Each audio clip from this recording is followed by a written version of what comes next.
A study from USC Annenberg Inclusion Initiative, which I didn't know was a thing till now, has released a study showing that women-led films are at a 10-year low.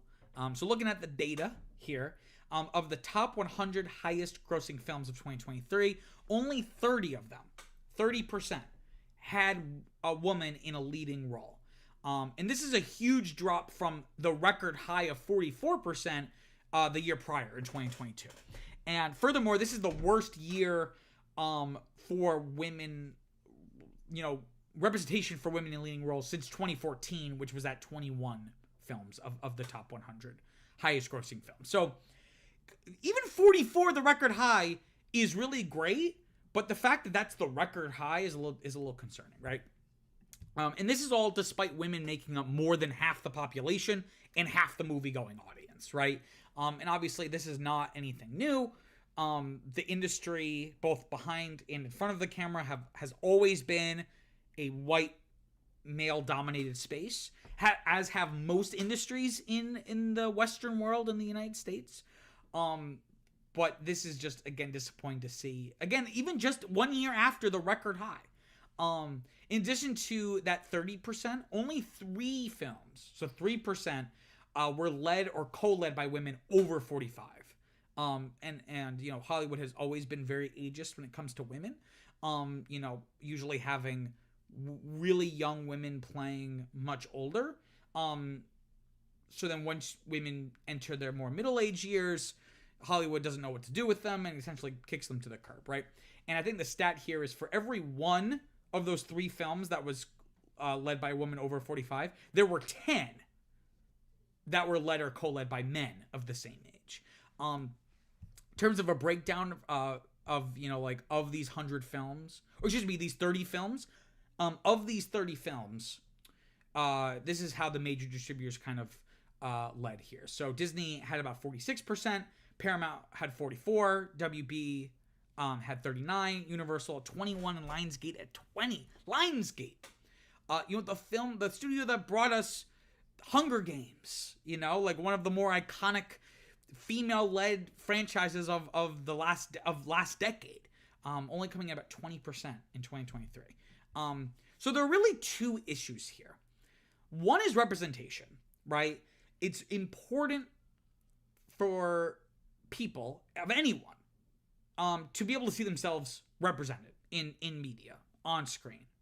And this is very true, again, for young girls growing up. They don't, statistically speaking, they do not get to see themselves on screen as much as men do, beyond just like supporting roles, right?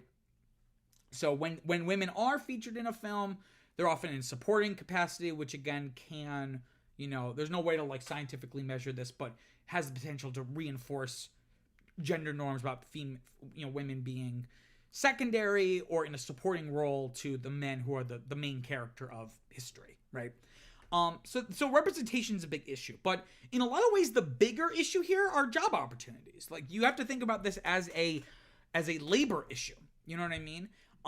If there was any other industry that was this segmented by race and gender, there'd be huge legal problems. But in the entertainment industry, we seem not to care as much.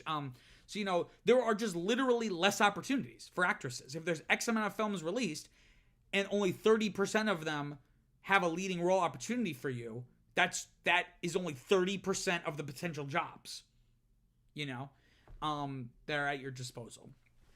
We have a quote here from Dr. Stacey L. Smith, who is the head of that USC team, saying, quote, "This is a catastrophic step back for girls and women in film. In the last 14 years, we have charted progress in the industry. So to see this reversal in both startling and in direct contrast of 2023 as the year of the woman," end quote. There's some weird grammar there. But ultimately, her point is, it's weird considering that 2023 was labeled as the year of the woman, right? So you have Barbie being the most successful movie of the year, both domestically and worldwide. Again, the Eras Tour, both the concert film, but just the concert tour in general, was huge. And we have another quote here from the study, from the authors of the study, saying, quote, "It's a difficult lesson, but one that must be restated. One film does not represent progress across the industry and cannot bear the burden of lifting the industry to inclusion," end quote. I completely agree with that. You know, the industry needs to take some responsibility here. We can't just, you know, be like, wow, look how successful Barbie was, mission accomplished, right? There needs to be systemic change. You know, and interestingly though, this is contrasted because what we have just been describing are theatrically released films. This is in contrast to Netflix's streaming exclusives. And we have a statistic here that more than half of their films since 2019, so 4 or 5 years ago, feature at least one woman in a leading role. And this is, I think, very revealing. So I don't know if I necessarily want to give Netflix a win here, but I think it's revealing in the sense that Hollywood is less willing to put women front and center when it's a bigger financial prospect. You know, releasing a film in theaters is a lot more of, you know, a financial, what would the word be? It's a bigger deal, both culturally, but then also financially. Like, there's more potential to make money or lose money. Whereas Netflix, you know, in defense of the studios, you know, Netflix releases so much, it's very much quantity over quality. But at least they do have that feather in their cap that they, you know, half of their films in basically a 4 or 5 year period, at least one woman in a leading role.